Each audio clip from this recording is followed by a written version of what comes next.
Hello! నమస్కారం అండి. Welcome to rainbow kitchen. ఇవాళ మనం చెయ్యబోయే రెసిపీ వచ్చేసి గోరు చిక్కుడు కర్రీ అండి.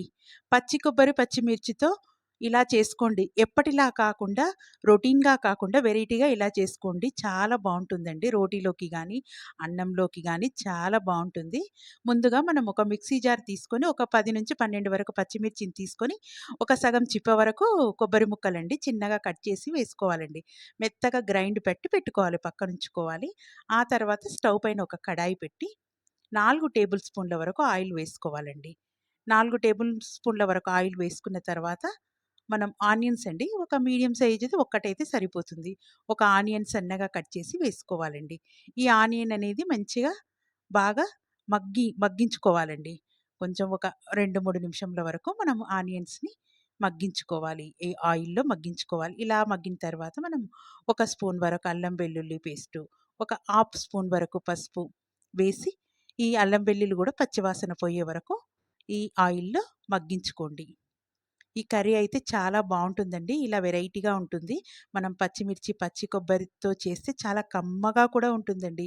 చిన్న పిల్లలు గూడా తినగలుగుతారండి. ఎక్కువ కారం లేకుండా కమ్మగా ఉంటుందండి. మంచి టేస్ట్‌తో ఉంటుందండి. మనం పాలు పోసి ఎట్లాగైతే చేసుకుంటామో ఈ కొబ్బరితో గూడంగా అదే టేస్టు ఆ టైప్‌లోనే వస్తుందండి. తర్వాత మనం పచ్చిమిర్చి, మనం కొబ్బరి పట్టుకున్నాం గదండీ మిక్సీకి, అది కూడా ఈ తాలింపులో వేసేయాలండి. ఆనియన్ వేగినాక మనము అల్లం వెల్లుల్లి పేస్ట్, పసుపు వేసాం కదండీ! అది ఒక నిమిషం, 2 నిమిషాల పాటు వేగాక ఈ పట్టుకున్న మనం మిక్సీ పట్టుకున్న ఈ మిశ్రమాన్ని మొత్తం వేసి బాగా కలుపుకోవాలండి. ఇది గూడంగా ఒక 2 నిమిషంల వరకు ఇట్లా కొంచెం పచ్చివాసన పోయే వరకు ఇట్లా వేయించుకోవాలండి. సన్నని మంట మీద మనం సిమ్‌లో పెట్టి వేయించుకోవాలి మంచిగా.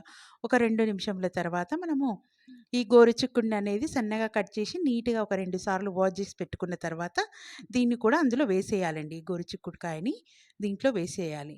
వేసేసి ఒకసారి బాగా ఈ మిశ్రమం అంతా ఈ గోరుచిక్కుడుకు పట్టేలాగా మంచిగా అంతా ప్రాపర్‌గా కలుపుకోవాలండి. మొత్తం ప్రాపర్‌గా కలుపుకొని మంచిగా ఇట్లా కలిసేలాగా కలుపుకోవాలండి. నా ఛానల్ చూస్తున్న వాళ్ళెవరైనా ప్లీజ్ సబ్స్క్రైబ్ చేయండి, షేర్ చేయండి, కామెంట్ చేయండి, ఒక లైక్ ఇయ్యండి. మీరిచ్చే లైక్ ద్వారా ఇది ఎంతో మందికి వెళ్తుందండి ఈ వీడియో అనేది.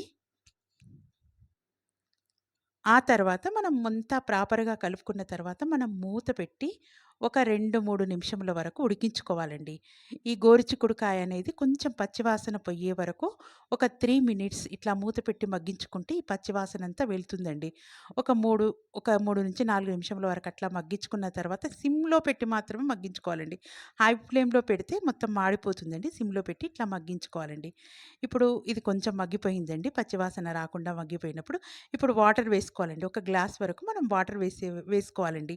ఈ గోరుచిక్కుడు అనేది ఉడకాలి కదండీ! బాగా ఉడకాలి కదా! అట్లా ఉడకడానికి మనం వాటర్ పడుతుందండి. వాటర్ 1-1.5 వరకు వేసుకోండి. మీ ఇష్టం మీకు కొంచెం కూర అనేది కొంచెం గుజ్జుగా రావాలంటే కొంచెం వాటర్ ఎక్కువ వేసుకున్నా పర్వాలేదు. ఒక హాఫ్ గ్లాస్ వరకు వేసుకున్నా పర్వాలేదు.